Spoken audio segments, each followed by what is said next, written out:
Salut les marques et les smarts et bienvenue dans le supplément SmackDown de Catch-Up, votre émission qui résume et analyse chaque semaine le dernier épisode du show bleu de la WWE, SmackDown Live. Alors je suis IRM et je suis accompagné aujourd'hui non pas de l'ami Giscal, mais de Ringside qui est venu remplacer Giscal au pied levé. Donc salut Ringside. Salut. Donc un petit coucou à Giscal, hein, parce que la raison pour laquelle il n'est pas là aujourd'hui, c'est tout simplement que Giscal vieillit et qu'aujourd'hui il souffle une bougie supplémentaire. Donc on lui souhaite un joyeux anniversaire. Voilà, avoir 42 ans, ça se fête dignement. Joyeux anniversaire, Giscal. Donc cette semaine, SmackDown avait lieu donc le 27 septembre 2016, pardon, et avait lieu, et vous verrez, ce n'est pas anodin, à Cleveland dans l'Ohio. Donc c'est toujours l'État qui produit des pommes de terre, Ringside. C'est ce que tu avais dit dans Catch-Up Pro. Il me semble. Voilà. Donc je ne sais pas où tu as trouvé cette information, mais je me suis dit qu'on pouvait la remarteler également dans. C'est vrai. Si je me suis trompé, je corrigerai, mais il me semble. En parlant de ça, juste, je reviens un petit peu sur ce qu'on avait dit la semaine dernière avec Giscal, qui avait alors déclaré que John Cena avait perdu donc contre Dean Ambrose et que ça faisait donc plusieurs années qu'il n'avait pas perdu John Cena en weekly. Et ça s'est pas mal bataillé, je crois, hein, sur les commentaires de la vidéo sur YouTube pour savoir quel était le dernier match perdu par Big John.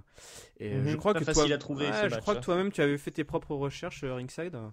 Ouais, bah moi j'avais entendu que c'était contre Lord de Tensai, si on peut le croire à l'époque, mais il s'avère que c'est pas clean parce que Tensai avait utilisé le Green Mist, mais c'était un match sans disqualification, donc quelque part il avait le droit. Ouais. Mais bon, est-ce qu'on peut comptabiliser ça comme une victoire clean? Je sais pas. Je pense que ça pourrait être le fil rouge des 3 ou 4 prochaines années pour notre podcast, de savoir là, quelle est vraiment la dernière défaite clean de John Cena. On va faire des recherches pointues. Parce qu'apparemment, sinon, ça serait Triple H, quoi. Ouais, ça fait chier, quoi.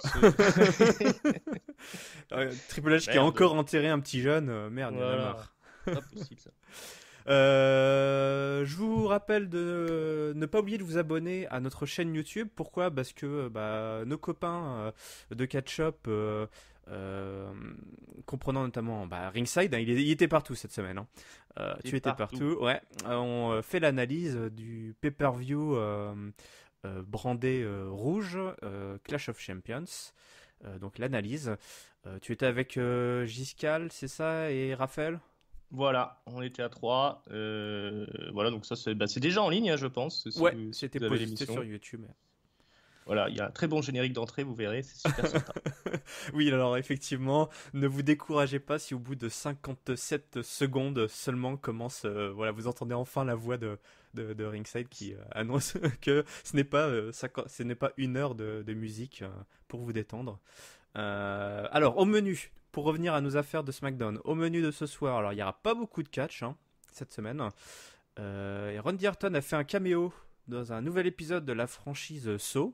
Pour ceux qui connaissent, franchise horrifique Saw. The Ascension a gagné un match. Il y a eu un duel de Moonwalk.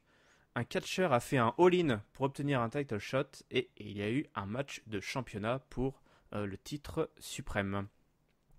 On va commencer par la vipère, Randy Orton. Alors, une fois n'est pas coutume, je ne sais pas si on l'emploie comme ça, cette expression, mais toujours est-il qu'on n'a pas eu de séquence backstage de l'autorité qui en fait n'est pas du tout apparu durant cet épisode. On a vu que les catcheurs et ça fait du bien. Donc le premier catcheur qu'on voit, c'est Randy Orton, donc il fait un speech au milieu du ring, je crois. Il s'adresse évidemment à Bray Wyatt, son bourreau du moment, si je puis dire. Il dit: je sais pourquoi tu parles tout le temps de peur. Effectivement, on peut pas dire que Bray Wyatt ne parle pas souvent de peur. C'est parce que c'est toi qui as peur. Effectivement, c'est normal, tu sais, à la WWE, plein de gens ont peur, des araignées, des serpents, des analyses de Major Tom sur les cahiers du catch. Et toi, tu as peur de moi, dit Randy Orton en s'adressant à Bray Wyatt. Il fait en gros, si t'as les couilles, affronte ta peur et viens-y m'affronter. Donc, interruption de Bray Wyatt via le Titantron, qui commence à raconter l'histoire de Hansel et Gretel. Deux enfants perdus dans les bois, sombres, qui laissent des miettes pour retrouver leur chemin. Alors je sais pas, pour moi il a un peu mélangé les contes d'antan, mais vous me corrigerez si besoin. Il lui a dit, bah voilà, tu devras trouver ton chemin, parce que c'est mon monde à moi, c'est le monde de Bray Wyatt dans lequel tu évolues, dans lequel tout le monde évolue. C'est moi qui fais les règles, toi tu n'es pas en droit de faire des requêtes. Sur ce, il dévoile alors un sablier avec du sable qui s'écoule et déclare que les sables du temps s'écoulent. Donc il lui a prévu visiblement un mind game de plus pour ce soir, puisqu'il se met à chanter, et il se met à chanter sa fameuse chanson He's got the whole world in his hands.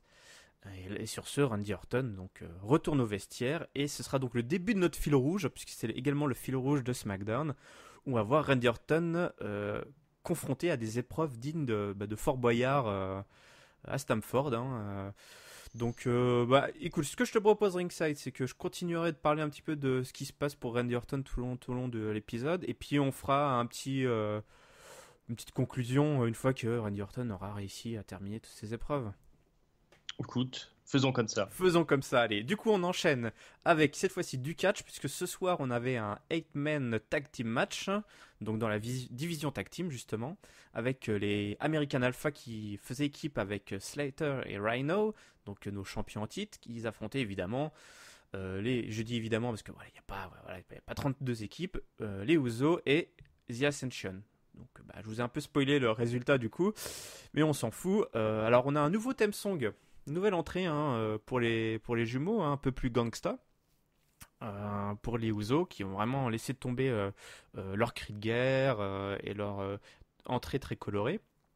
On nous rappelle évidemment que les Usos vont affronter les champions à No Mercy.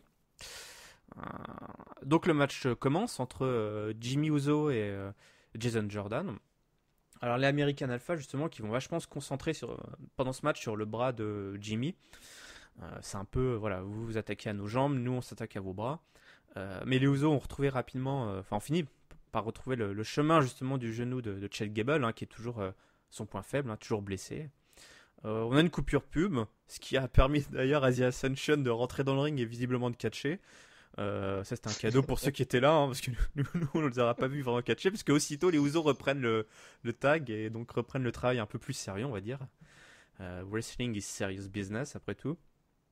Donc on a une tentative à un moment justement d'intrusion de The Ascension qui se disent nous aussi on veut du temps télé, mais c'est esquivé par Chad Gable. Jimmy Uso agrippe justement Chad alors que les affreux Illuminati tentent de nettoyer les abords du ring. Et enfin, on obtient l'entrée enflammée de Heath Slater dans un déluge d'encouragement du public qui distribue les coups de genoux, place son cutter et fait une tentative de tomber qui échoue. Rhino, quant à lui, nettoie le ring. Alors après, c'est le défilé un peu habituel où tout le monde vient. Enfin, tout le monde n'y est pas passé, mais voilà, tout le monde un peu s'enchaîne et on se vire les uns les autres du ring. Heath Slater se fait surprendre par un hot tag des Usos qui font leur désormais célèbre finish où le premier brise le genou avant que le second lui porte la soumission. Et donc, Heath Slater, notre ami rouquin, est obligé de taper et donc victoire des vilains. Donc, The Ascension et les Usos. Qu'as-tu pensé de ce match, de cette rencontre ringside et de la division tag team qui a l'air de plutôt bien se porter à SmackDown? Ouais, pour une ouverture de show, moi je trouve que c'est ce qu'il faut, ce genre de match-là. Après la petite promo de Randy Orton. Visiblement, c'était encore une fois pour présenter un peu les Usos dans leur version badass, heel. C'était un peu eux les plus mis en avant, je trouve, dans le match. C'était les seuls qui avaient droit à une entrée. Et puis voilà, tout a tourné un peu autour d'eux, puisque comme tu l'as dit, on n'a même pas vu l'ascension, ils ont catché pendant la pub, quoi. Alors c'est un peu dommage pour ce qui est même plutôt dommage pour ce qui est de Heath Slater et Rhino, parce que les champions qui n'ont pas le droit à une entrée, c'est un peu tristouné, quoi. Ils n'ont pas brillé particulièrement dans le match. Pareil pour les American Alpha, on les a pas, ils sont aussi restés un petit peu effacés. Bon, alors pour la troisième fois, le coup on s'attaque aux genoux de Chad Gables, ça commence à faire un petit peu redite. Il a du mal à s'en remettre. Je sais pas s'il va toutes ces séances de kiné parce que c'est compliqué là visiblement. Ouais, si à chaque fois on lui fait ce coup-là, c'est 2 ans plus c'est tard, c'est le mec qui ça. arrive toujours en boitant, tu sais. C'est On dommage, avait hein. dit qu'il vendait très bien, donc Voilà. ouais. Ben voilà, en ce moment, il travaille son selling. Voilà, mais bon, visiblement, bon, ils essayent de reconstruire vraiment les Usos comme Ouais. les futurs gros challengers. Enfin, c'est d'ailleurs les challengers pour la ceinture. Ça va être super difficile pour Rhino et Heath Slater de conserver leur ceinture face aux Ça Usos. paraît ouais, très compromis en effet. Maintenant, dans l'absolu, ouais, c'est un joli match tag team. Après, bon, maintenant, pour la crédibilité de la ceinture et des champions, ça démarre déjà un petit peu mal, je trouve, pour cette nouvelle ceinture. Mais voilà, bah, si après ils assurent dans les matchs, ils assurent au pay-per-view qu'ils sortent des bons matchs, on n'en doute pas, hein, avec le talent quand même des Usos. Et puis moi, je les apprécie beaucoup mieux dans cette nouvelle version là. Ah, ils sont vraiment au poil. Hein, ils ont vraiment tout changé dans leur jeu, dans leur moveset, hein, qui est C'est ça. assez terrifiant là, hein, ce finish là dont j'ai parlé tout à l'heure. Mm. Assez terrifiant. Donc ouais, ils ont fait vraiment du super boulot à ce niveau-là. Et Le travail paye. ouais, le travail paye. Effectivement, bah, les champions, de toute façon, malheureusement, ça se sent depuis le début. Ça risque d'être un règne assez court parce que c'est difficile de faire tenir ce type de champion sur le long terme. Surtout quand on va leur remettre les Usos dans les pattes. Et là, voilà. On Mm. leur a donné, on se souvient, on leur a donné une petite victoire contre les Ascension le lendemain, je crois, de leur. Ouais, voilà. Voilà, donc histoire de dire qu'ils ont gagné plus d'un match, enfin ils ont gagné un match durant leur règne. Mais je pense Voilà. que c'est une autre preuve que ça risque de tourner court. Parce que je vous rappelle que No Mercy aura lieu dans 10 jours hein, maintenant. Donc Ça va être très rapide. on n'a pas le temps de se reposer.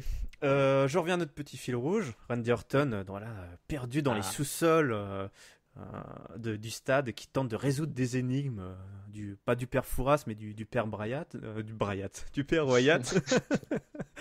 Pourquoi pas. Voilà, Père Brayat.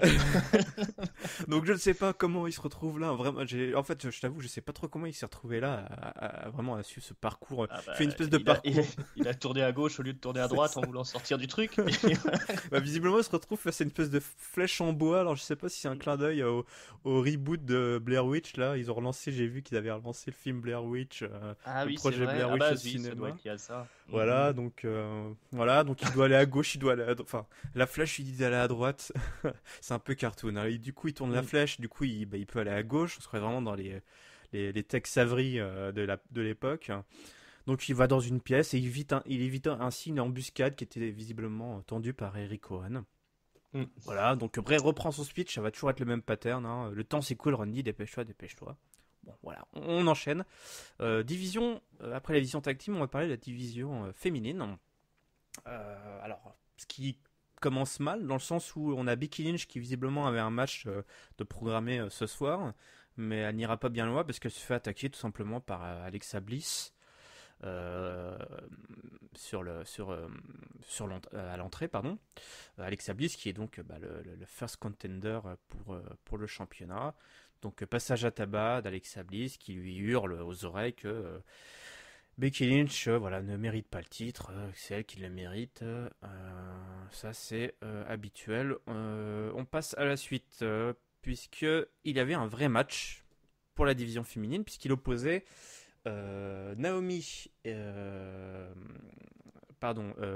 Natalia et Carmella à Naomi et Nikki. Donc les unes et les autres sont les nouvelles meilleures copines hein, du moment, puisqu'on a 2 vidéos de provocation réciproque des unes et des autres. Donc le match, donc le tag team match hein, commence entre Naomi et Carmella, et donc qui ouvre les hostilités. Alors là on vire une espèce de duel de swag hein, et de moonwalk, puisque Carmella, c'est une de ses signatures, fait un moonwalk, et Naomi se démonte pas, elle montre qu'elle aussi elle peut moonwalker. Donc là on commence à se dire bon, qu'est-ce qui se passe là dans la division féminine? On va un peu voir du catch, quoi. Naomi donc place un dropkick à ce moment-là sur Carmella et le vrai business peut commencer, si je puis dire. Natalya prend le relais, elle attaque Naomi hors du ring, elles reviennent tous les deux. La Canadienne empêche longuement Naomi si je puis dire, Naomi de faire le hot tag. Donc on a un travail de sap des deux méchantes sur l'ancienne Funk Dactyl, si je me souviens bien. C'est comme ça qu'on les appelait à l'époque. C'était une sombre époque. En tout cas, en mon sens. Donc voilà, small package de Naomi en 20, qui n'obtient pas le compte de 3, pardon. Carmella tente à son tour à tomber après avoir placé, alors c'est un Bronco Buster si je dis pas de bêtises. Toujours est-il que Nikki obtient enfin le tag.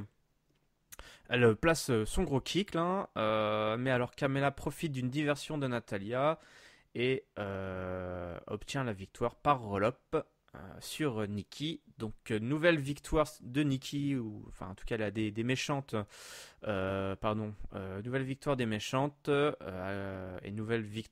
Enfin, voilà, Carmella qui reprend une fois de plus le dessus sur Nikki à l'issue de ce match entre les deux. Donc on a division féminine, on a des storylines dans tous les sens, si je puis dire. On est loin du triangle amoureux de la brande rouge. Qu'as-tu pensé de ce match ringside? Nous t'écoutons. Eh ben, ma foi, c'était pas totalement dégueulasse. Moi, je trouve ça donne un peu l'impression qu'on avait des anciens matchs avant la Diva Révolution, mais avec des superstars qui sont plus techniques, qui ont plus de talent. Parce qu'on joue quand même un peu sur le sex appeal, un peu beaucoup même. Il y a des coups de fesses, il y a de la cuisse. Effectivement, je vous ai un peu épargné certains passages, tel le coup de fesse, mais effectivement, on a eu un coup de fesse. Voilà, elles sont habillées plus sexy que Arrow. Ça joue quand même sur le côté, sur leur physique. Mais bon, après, comme on est sur des catcheuses qui ont quand même plus de talent que ce qui se faisait à l'époque, je sais pas, Sassy Kebler, des trucs comme ça. Les matchs sont plutôt quand même sympas à regarder. Il y a quand même un peu un problème avec Carmella, parce qu'il y a il y a deux prises en particulier où j'ai pas compris ce qu'elle essayait de faire là quand elle a placé, je crois que c'est Naomi, parce que c'est Naomi qui était là pendant quasiment tout le match dans le coin du ring. Elle lui a sauté dessus là pour lui faire des espèces de coups de fesses là, mais je sais pas, elle arrivait pas à faire le truc, alors elle a commencé à lui mettre des baffes, ça ressemblait à rien du tout. Et puis le roll-up final, c'était tout sauf un roll-up. Je sais pas comment elle a placé sa prise, mais c'était. Oui, effectivement, j'ai simplifié ça par roll-up. Ouais. C'était pour être gentil avec Carmella, mais effectivement, c'était assez compliqué. Elle a réussi à mettre vaguement Nikki. Tu prends quelqu'un, tu le mets par terre, et puis voilà, le match est fini. C'était pas, le mouvement était pas là, quoi. Donc bon, après elle, dans son personnage d'espèce de pétasse comme ça fonctionne encore relativement bien. Mais bon, il y a du boulot encore dans le ring. C'est là qu'on voit qu'elle est pas encore tout à fait au niveau par rapport au reste du roster. J'ai bien aimé moi la prestation de Naomi, encore une fois, qui a fait quasiment tout le match. Naomi, c'est un peu la grande question, quoi. À quand ouais. Bon, effectivement, dans tous les matchs qui ont eu lieu à la fois pour le titre ou les matchs de Weekly qui ont eu récemment, c'est souvent elle qui ressort du lot de par son physique, ses prises très athlétiques, etc. Donc, ouais, c'est vrai que. Puis elle reste à chaque fois assez longtemps dans le ring. Ouais. C'est elle qui fait le gros du match. Donc, je pense que tout doucement, ils vont la préparer pour aller en storyline contre la championne. Mais voilà, je trouve qu'elle a fait elle aussi un bon boulot. Voilà, donc c'est bon, c'est un peu, on retrouve un peu les trucs classiques qu'on n'aime pas trop dans la division féminine, les gonzesses qui deviennent super copines. Voilà, ça change toutes les 2 semaines, quoi. Ouais, dans les vidéos de promo, c'était best friend, best sister forever. Ouais, là, voilà, on se prend dans les bras, nanana, puis dans une semaine, ce seront les pires ennemis du monde. Ouais. C'est un peu les vieux travers, mais sinon après, concrètement dans le ring, on s'ennuie pas en les regardant, je trouve. Effectivement, t'as raison. En plus, ouais, voilà, comme tu dis, parfois ça se transforme un peu en catfight. On a des coups de fesses par-ci par-là, donc ouais, ça lutte encore un petit peu. On reprend sur notre fil rouge, hein. Mais Ah, où est Randy Orton? Quelle où porte est Randy Orton? Mais où est Randy Orton? Où va-t-il? Que fait-il? Alors cette fois-ci, il ne doit plus choisir s'il doit aller à gauche ou à droite, mais s'il doit ouvrir la porte de gauche ou ouvrir la porte de droite. Parce qu'il arrive dans une nouvelle pièce, une nouvelle salle des épreuves. Ça me rappelle ce film-là où ils sont, bah, le Cube, The Cube. Je sais pas si Voilà. tu as vu ce film où à chaque fois ils entrent Si, dans une si. nouvelle pièce et il y a une nouvelle épreuve avec des lasers qui découpent en petits morceaux, etc. Alors Alors, là, heureusement qu'il y avait des portes dans les coulisses, parce que sinon ils auraient été emmerdés. bah, tu sais, je me demande si c'est pas la même pièce qui a été utilisée Ouais. pour Dans un sens et dans l'autre. de par la magie du montage, même si Mm.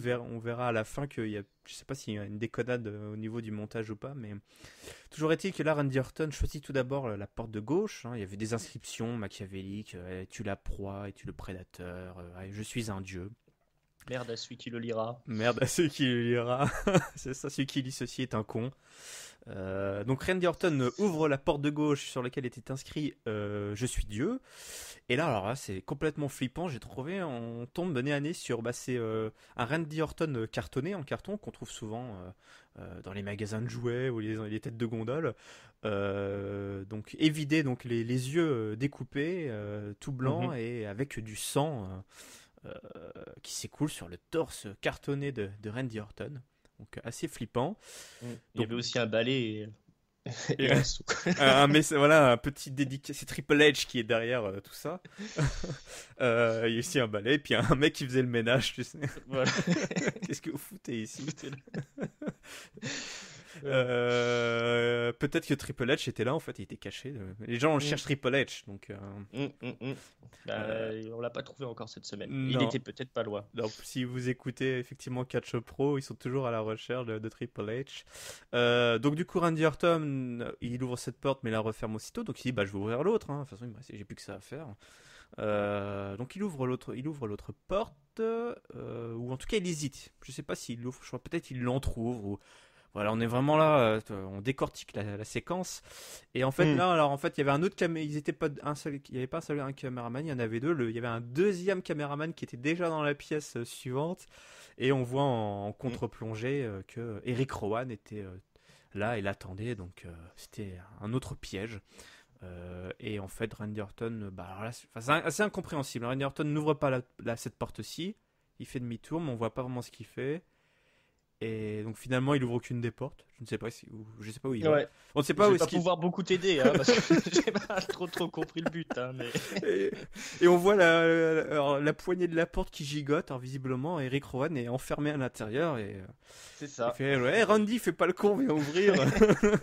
La séquence est finie. Hey, Il y a quelqu'un. j'ai pas un knick.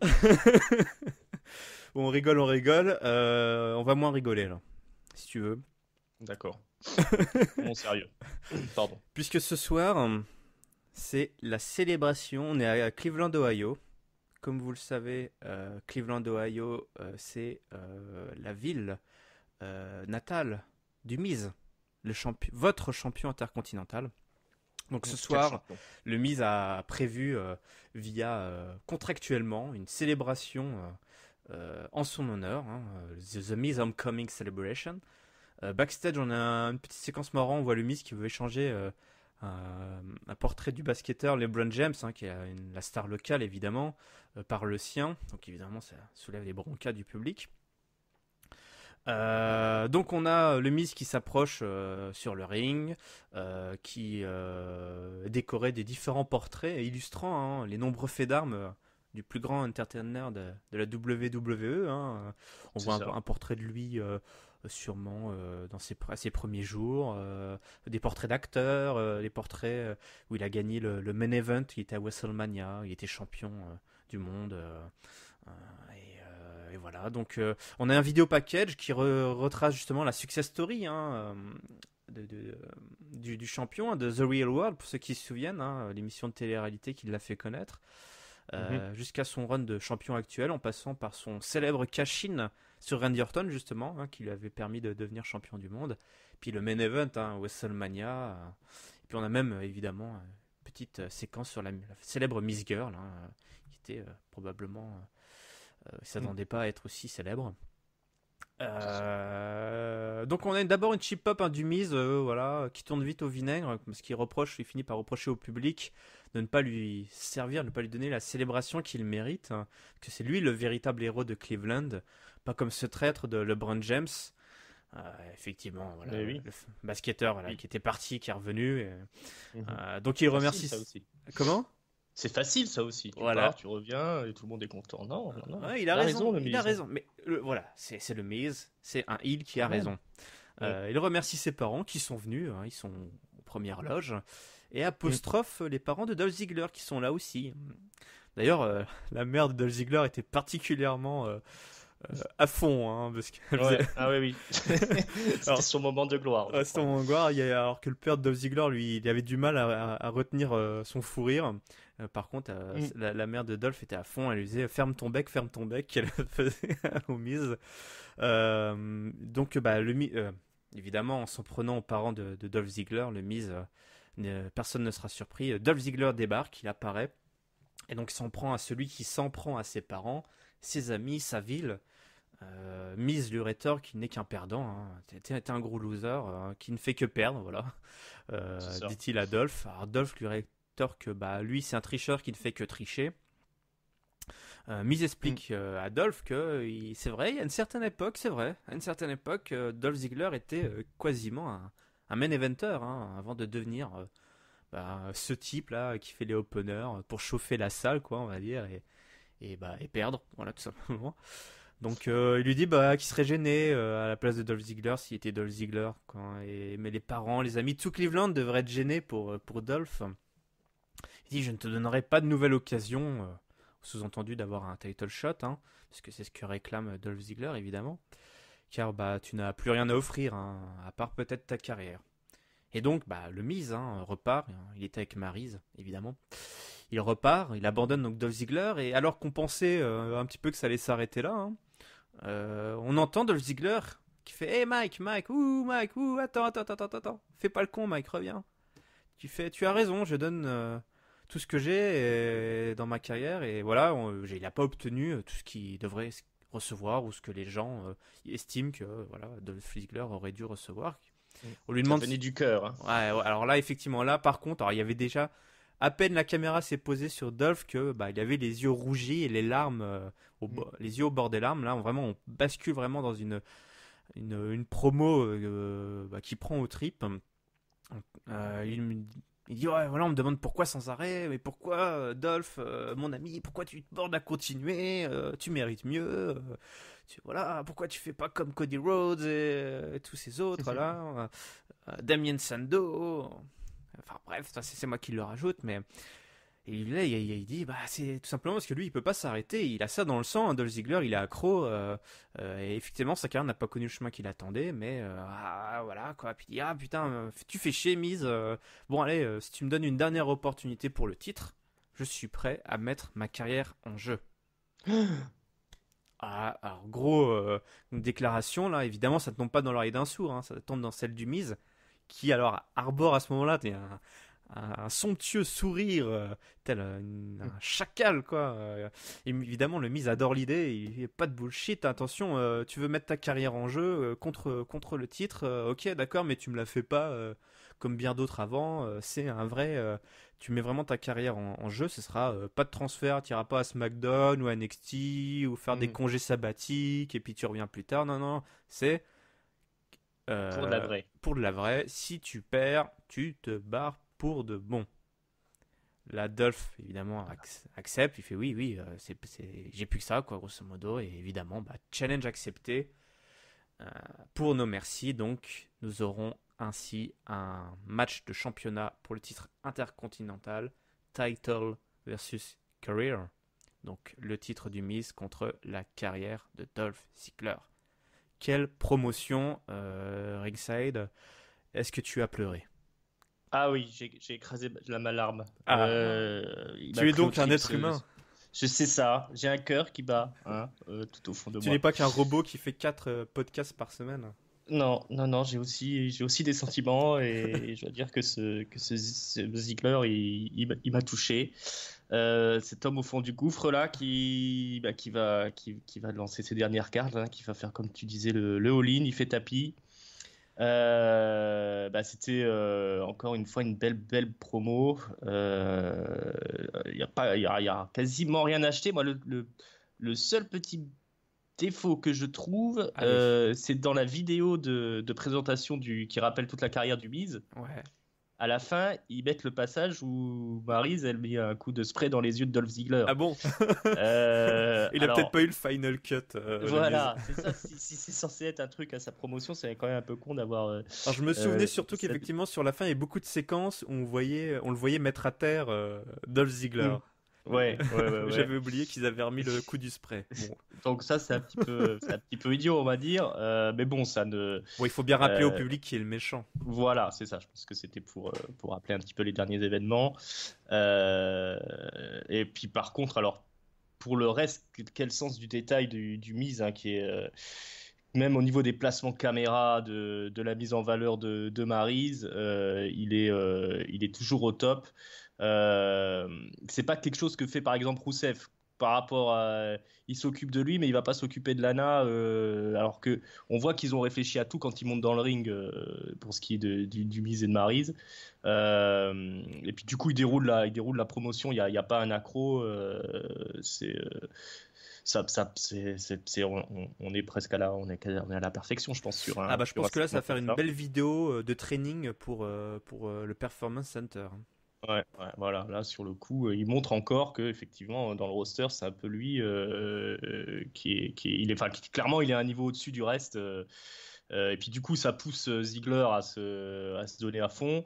Et puis voilà, du coup là, on a une belle rivalité comme on aime les voir, quoi, avec un gros enjeu pour le coup. On pourra pas dire qu'il n'y avait pas d'enjeu sur ce prochain pay-per-view. Voilà, moi j'étais. Alors comparé au fil rouge, bon, on parlera du fil rouge plus tard. Euh, c'est le jour et la nuit, quoi. Là, on était au top du top de ce que peut proposer la WWE. Et puis, bah voilà, du coup, super moment, hein. J'ai pas, comme je dis, il y a vraiment pas grand-chose à redire, hein. Et du coup, alors toi, tu le sens comment un petit peu comment ça va se finir tout ça? Parce que la dernière fois, je me souviens à l'époque où on parlait déjà du title shot qu'il avait obtenu pour le titre de champion du monde. Déjà, donc c'était le début, hein, ça a commencé comme ça, hein. Déjà à l'époque, je me souviens, on avait discuté avec l'ami Giscard et on se demandait est-ce que c'était un chant du cygne, est-ce que c'était vraiment une façon de relancer Ziggler ou est-ce que c'était un chant du cygne. Donc ouais, effectivement, on a vu, comme tu le dis, lentement Ziggler aller au fond du gouffre. À chaque semaine, t'as Mm. l'impression qu'il peut pas aller plus bas, mais en fait si. Donc là, effectivement, il lui reste plus que ça. Mais parce que quand il dit qu'il a que le catch dans la vie, c'est une demi-vérité dans le sens Ouais, où clairement. en fait il a plein d'autres centres d'intérêt à Mm. côté, notamment ses stand-up, hein, il Mm. fait du comedy show. Ça, il en parle jamais, toi. Et effectivement, Mm. il met la lutte Ouais, comme là, on était kayfabe, hein. C'était pas son seul centre il y avait d'intérêt. pas de Donc shoot ou quoi que ce soit, voilà. hein. C'était, Donc voilà. voilà, je me demande voilà où est-ce que ça va nous mener tout ça. Et est-ce que ce serait pas enfin se carrir enfin c'est très rare hein, les matchs où on met en jeu comme ça sa carrière Mm. et c'est d'autant plus rare, je ne sais pas, mais c'est d'autant plus rare quand ça amène vraiment effectivement à une fin de carrière, surtout pour un catcheur Ouais. aussi jeune quoi. C'est ça. Alors, je sais pas s'il a prévu de prendre une année sabbatique ou. Mais je le vois mal arrêter sa carrière maintenant, alors que, bah, quand bien même il perd des matchs, il fait quand même les main events, il est quand même dans la course au titre intercontinental, il est toujours plutôt bien placé dans la carte. Ouais, mais est-ce que tout ça Euh, c'est pas l'histoire justement, toi? hmm. Et si tu pars du principe que il veut partir, mais genre vraiment il veut partir toi, parce qu'il veut faire Ouais, autre ça, chose. personnellement, j'en suis pas convaincu, quoi. Maintenant, comment dire, alors, est-ce qu'ils veulent, en même temps, on est content du règne du Miz qui se soit long. Maintenant, est-ce que ça sert à quelque chose qui se soit encore plus long, le règne du Miz? Bah c'est Est-ce que c'est hmm. pas mieux de filer la ceinture à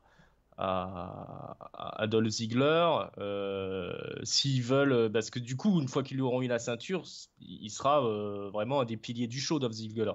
Ça fera oublier tout de suite toute cette période où il était au fond du gouffre. Donc au final, pour moi, je le vois plutôt s'en sortir et gagner, puis fait commencer une remontée tout doucement vers le main event.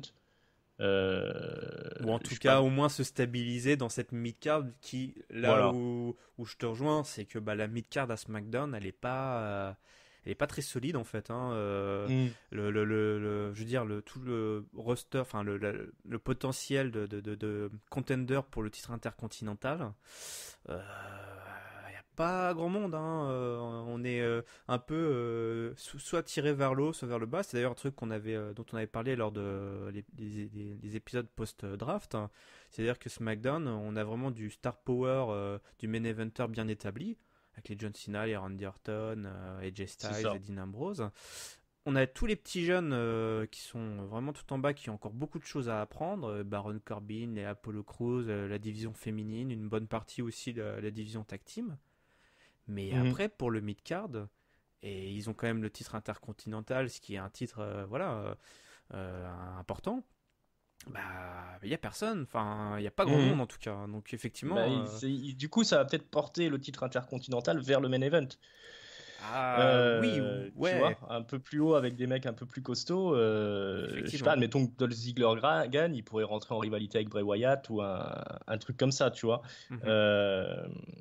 Ça va permettre, je pense, de faire monter le titre. Là, même le Miz, il est quasiment main eventer. On le voit la semaine dernière, il avait fait le main event, par exemple, du show. Au final, ça peut permettre justement au titre de rester assez haut dans la carte, ce qui est pas plus mal, je pense. Donc incroyable, on a une rivalité, une storyline qui arrive à faire monter à la fois les catcheurs et la ceinture. On se demande toujours si c'est le championnat qui fait monter le catcheur ou l'inverse. Là, tout le monde est dans le même ascenseur et pouf, ça file vers le haut. Donc, de mon avis, c'est toujours le catcheur qui fait monter la ceinture. La ceinture, si tu le mets avec quelqu'un qui n'a pas de charisme et rien, il se passe pas grand chose. Oui, on a des mauvais souvenirs effectivement à ce niveau-là. Bon, alors l'ascenseur émotionnel va un peu redescendre, j'imagine, puisque c'est le fil. On reprend le fil rouge et je vous assure, c'est fini. C'est la fin du fil. On est au bout du fil de la pelote. La der des der. Donc on a une promo de Bray Wyatt sur le Titantron qui avoue être déçu par Randy Orton et qui se demande bien où il est. Alors, je t'avoue, moi je sais pas pourquoi il est déçu parce qu'on n'a pas trop bien compris ce qu'il attendait vraiment de Randy Orton. C'est ça. Enfin, il devait suivre ou un sandwich. Ouais, je sais pas, il devait suivre un chemin. Visiblement, il a pas suivi le chemin qu'il lui s'attendait. Enfin bref. Toujours est-il que Randy Orton apparaît derrière Bray Wyatt à ce moment-là sur le Titantron. Il a le masque de mouton et qu'il retire et il s'en prend au gourou du Bayou. Il le tabasse. Il prend sa place, il s'assied là où était Bray Wyatt, il remet son masque sur le visage et il commence à chantonner la chanson de Bray Wyatt. À ce moment-là, la vidéo déconne. Voilà, artefact graphique, je sais pas quoi, ça part dans tous les sens, le son déconne, on revoit Bray Wyatt qui réapparaît. Donc on ne sait pas. J'avoue que je ne sais pas trop si c'était fait exprès ou si à la régie ils sont plantés. Ouais. C'est assez bizarre. Mais si on repense à cette histoire de projet Blair Witch, je sais pas, peut-être que ça fait sens, j'en sais rien. Toujours est-il que où est-ce que ça nous mène cette storyline entre Bray Wyatt et Randy Orton? Ouais, pas bien loin à mon avis. Moi, j'ai trouvé ça nul de bout en bout. Alors déjà, je suis pas trop client de Randy Orton, je suis pas trop client de Bray Wyatt dans ses promos. Eric Rowan peut-être? Eric Rowan non plus. Moi j'aimais bien Luke Harper, mais il n'est pas là. Alors bon, Bray Wyatt je l'aime pas dans ses promos. C'est à chaque fois qu'il commence à parler, je décroche directement. Et puis Randy Orton, c'est quand il est en face comme ça, il m'ennuie. Après, pour ce qui est des qualités dans le ring, ça c'est autre chose. Mais du coup, clairement, j'ai trouvé ça ridicule de bout en bout. C'était mal fait. Et puis à la fin, je pense clairement ça a merdé au montage. Je sais pas ce qui s'est passé. Donc du coup, ça donne rien. Le public était what the fuck. Ouais, non, je suis pas sûr que c'est l'effet escompté. Ouais, c'était pas l'effet escompté. Je pense que ça devait effectivement sauter l'image à la fin pour avoir, je sais pas, Randy Orton qui est aussi psychopathe que Bray Wyatt. Mais après, le fait qu'on revoit Bray Wyatt à l'image, ça, je pense pas que c'était prévu. Hein. Donc voilà, plutôt un naufrage, tout ce fil rouge. Là, Bon, allez, on va essayer de terminer sur une bonne note voilà. Avec notre main event qui ce soir oppose donc AJ Styles à Dean Ambrose. Hein, je vous avais promis un match de championnat, vous l'avez, je vous le donne. C'est cadeau. C'est ça, c'est cadeau. Voilà. On est comme ça à Catch Up, on donne des title shots. Bon après voilà, c'est un rematch promis à Dean Ambrose, évidemment suite à la perte de son titre, avec John Cena qui est venu faire coucou puisqu'il sera aux commentaires ce soir. Avant ça, on a eu 2 petites séquences backstage où Dean Ambrose disait qu'il avait beaucoup de choses à l'esprit, mais qu'il n'y ait pas de bol, on est sur un PG show donc il pouvait pas dire ce qu'il pense.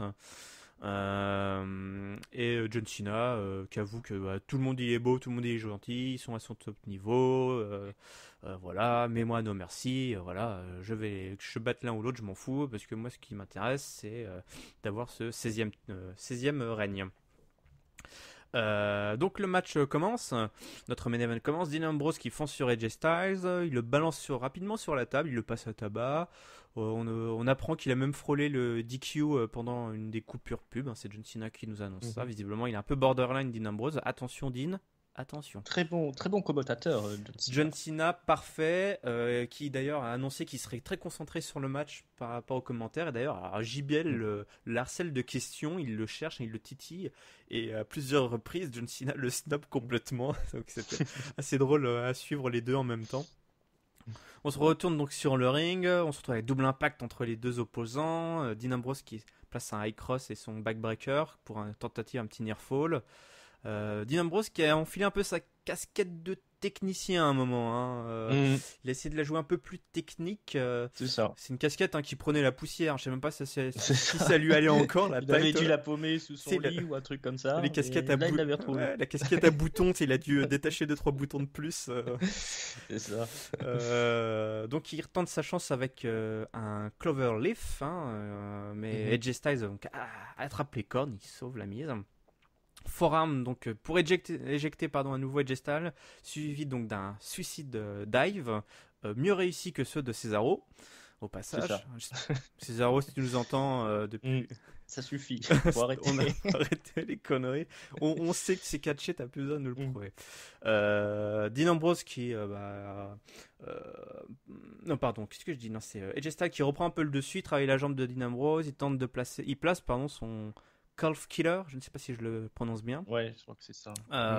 Mais ça prend pas vraiment. Alors Dean Ambrose donc qui finit par retourner au basique en fait. Il dit putain cette casquette, donc il retire sa casquette de technicien si je peux dire. Et pendant cette prise justement de soumission, donc il fait un pilonnage de tête intensif là sur AJ Styles. Au passage, moi j'adore ces séquences là de Dean Ambrose. Tentative de finisher des deux côtés, mais alors là à ce moment-là il y a tous les contres qui s'enchaînent. Spinning powerbomb de AJ Styles, j'adore cette prise. Pour le near fall, lariat de Ambrose pour le near fall. Petit pelé kick de AJ Styles qui tente après un springboard mais c'est manqué. Donc Dean Ambrose qui s'y fait, il voit ça, il en profite, hein, il monte sur le poteau là. Et il place donc un elbow drop pour 1-2 et non simplement 2 pour le lunatique. L'action continue hors du ring. En tout cas pour AJ Styles, puisque ce dernier place un gros punch sur John Cena par surprise, on s'y attendait pas trop. John Cena non plus, je pense qu'il était cueilli comme une fraise, là il a pas très bien compris ce qui lui arrivait. Donc évidemment John Cena est énervé, il fait qu'est-ce qui se passe, moi je suis venu commenter, je suis pro quoi, tu t'en prends à moi comme ça physiquement. Donc c'est pas des manières. C'est pas des manières, on est entre gentlemen, nous on n'est pas là. Donc il déconcentre l'arbitre, qui à ce moment-là ne voit pas le tomber, la tentative de tomber en tout cas de Dean Ambrose. Et donc du coup Dean Ambrose il s'énerve, il s'attaque à John Cena à son tour, et qui se fait là, occupe-toi de tes affaires. Et AJ Styles, le filou, il en profite, roll-up pour la victoire. sûrement mieux réalisé que ceux de Carmella, hein, j'imagine. C'est ça, un vrai roll-up là pour le Un coup. vrai roll-up. Ça fait plaisir. Alors, il y a 3 ans, on avait marre des roll-up, mais là, ça fait plaisir. Un beau roll-up bien réalisé. Là. Très technique. Et donc, victoire du Phenomenal One, hein, qui conserve son titre. Dean Ambrose et John Cena, donc après le match, se disputent, hein, comme dit Chiffonnier. Dean Ambrose tente de placer son Dirty Deeds, contré par John Cena qui place son AA. Donc petite revanche. AJ Styles qui voit ça, il fait à moi. Il dit moi je vais y arriver, je vais placer ma prise de mon finisher. Mais John Cena contre encore, place son double A. Et donc image finale de l'émission. John Cena brandissant le titre, annonçant à tout le monde qu'il allait gagner. C'est lui le prochain champion. The champ is here. Et ses 2 futurs opposants qui gisent au sol. Et fin de l'épisode. Qu'as-tu pensé, Ringside, de ce main event et est-ce que tu es chaud patate pour ce triple threat? Je suis chaud bouillant pour ce triple threat. C'était un super main event. Hein. Moi, c'est ce que j'aime voir quand je regarde des weekly. J'ai trouvé que le match entre AJ Styles et Dean Ambrose était meilleur que ce qu'ils avaient fait jusqu'ici. Avec enfin Dean Ambrose qui sort un peu les doigts du cul, ou Dubois qui remet sa casquette de technicien. Pas longtemps, mais suffisamment pour faire illusion. Voilà, c'est ça. Et puis, AJ Styles, bon, c'est toujours, voilà, moi c'est toujours mon favori. Hein. Et puis cette participation de John Cena qui s'impose comme le patron, hein, il nous rappelle que c'est lui le champ de Attitude Adjustment sur les 2. Et voilà, il a concédé des défaites, John Cena. C'est ce qu'il fallait faire pour revenir dans la partie et puis voilà, se repositionner comme le mâle alpha, hein, de la division bleue. Voilà, pour une fin de show, voilà, on peut pas espérer mieux. On a eu un beau segment en milieu de programme avec le Miz et Dolph Ziggler, et là en main event on a encore un truc qui est joliment ficelé. Voilà, rien à redire sur ce main event, c'est très très très efficace. Et du coup, on se demande un peu, parce qu'il reste un show encore, hein, le Gom Show, qu'est-ce qu'ils vont nous mettre sous la dent, parce que finalement ça ressemblait beaucoup à un match un Go Home Show finalement. Est-ce qu'ils sont plantés sur le calendrier? Peut-être ils ont peut-être mal lu en fait. Ils se sont dit merde, c'est dimanche 8. John Cena, dépêche-toi, mets-toi debout prends le titre. non mais attendez, il reste une semaine, j'avais oublié. Oh merde. Bon, faites revenir Fandango vite. C'est ça. Ouais, voilà, je sais pas, on aura peut-être. Qu'est-ce qu'il y a de prévu? Ils ont annoncé des matchs pour la semaine prochaine ou rien de spécial? Il me semble pas. Hein. Non. Parce que Raw c'est déjà quasiment bouclé, mais. Ouais. Non, écoute, pas à ma connaissance. C'est vrai que tout est bien booké là. On a tous les matchs, je pense. Ouais, on n'aura peut-être pas un Go Home Show phénoménal la semaine prochaine, mais. Merde. En tout cas, là pour cette semaine, ils ont. C'était vraiment du bien joué. Hein. Là, on est dans les recettes classiques, mais moi, je trouve que quand on reste sur les recettes classiques, c'est peut-être le mieux. Et du coup, là, on avait un beau weekly au final. Du coup, alors, quelle serait ta note pour sanctionner ce beau weekly, ainsi que ton top et ton flop? Je vais mettre, donc, au niveau de la note, on va mettre un 4,25. Ouh, ça fait plaisir. Voilà. Ça fait plaisir hein, de venir sur Supplément SmackDown. On peut mettre des notes supérieures à 3. C'est ça, on n'est pas obligé de râler tout le long de l'émission et puis partir en dépression. En fait, c'est ça. Je dois vous avouer, on a fait un programme de soutien psychologique. On va inviter de temps en temps les animateurs de Catch Up Pro. Voilà, t'as droit à une petite sortie, une petite balade dans le parc. Un papillon. On voit un peu la lumière. Mais c'est voilà, hein, quand c'est plus court, c'est mieux. Voilà. Alors après au niveau du flop, ou ton flop, oui. T'as tellement le mec qui vient de Catch Up Pro. Alors mon flop. Mon flop.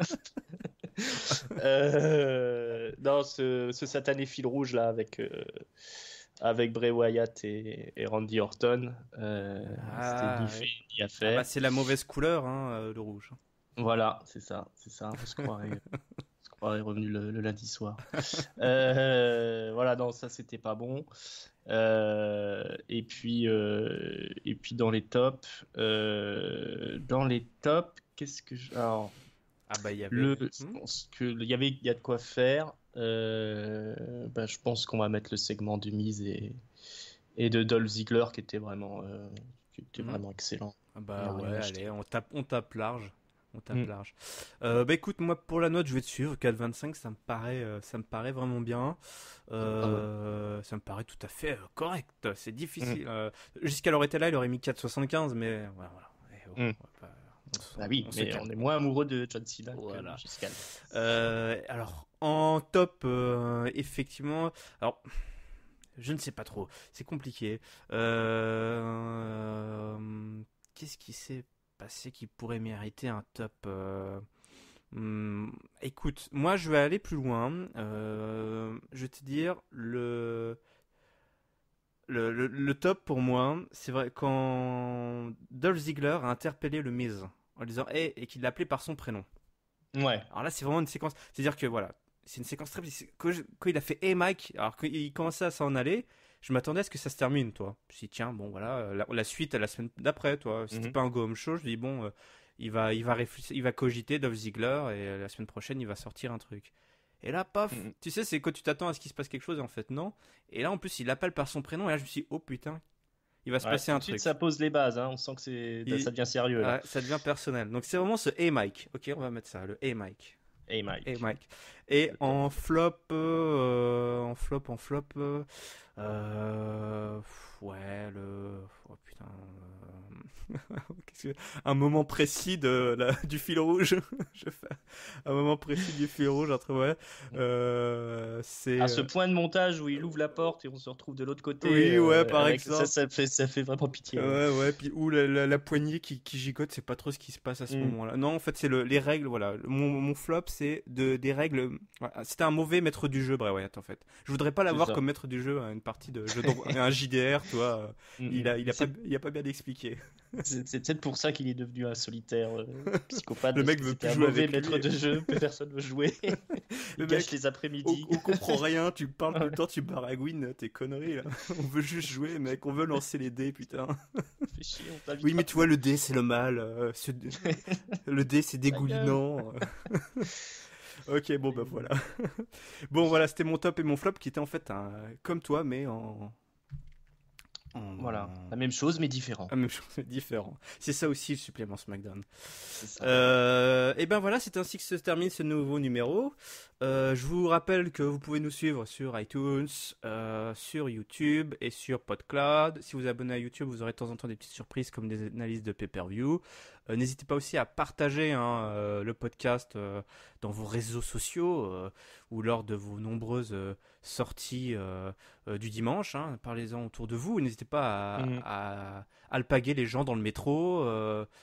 Quitte à physiquement, C'est hein, je ça. veux dire, n'hésitez pas. Mhm. Hein, C'est ça. Il faut y aller au courage, au culot, et ça passera. Vous voilà, verrez que ça et passera. voilà, si vous avez droit, et si vous avez des soucis, si vous avez droit à un appel, évidemment, hein, si vous êtes arrêté, n'oubliez pas, Mhm. vous avez droit à un appel, n'hésitez pas à appeler Hunk ou Giscal, hein, Voilà. ils sauront vous guider.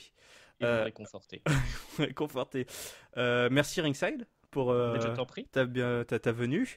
Et puis merci à tous, et je vous donne rendez-vous donc la semaine prochaine. En attendant, bah, bon week-end de catch, ou faites autre chose, amusez-vous, sortez.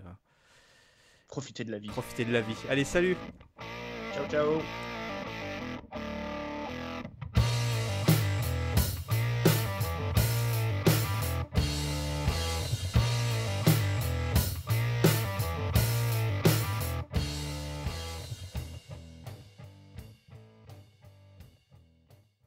Ok. Eh ben, c'est super. Je vais pouvoir me réécouter encore une fois. 5 heures à écouter ma voix.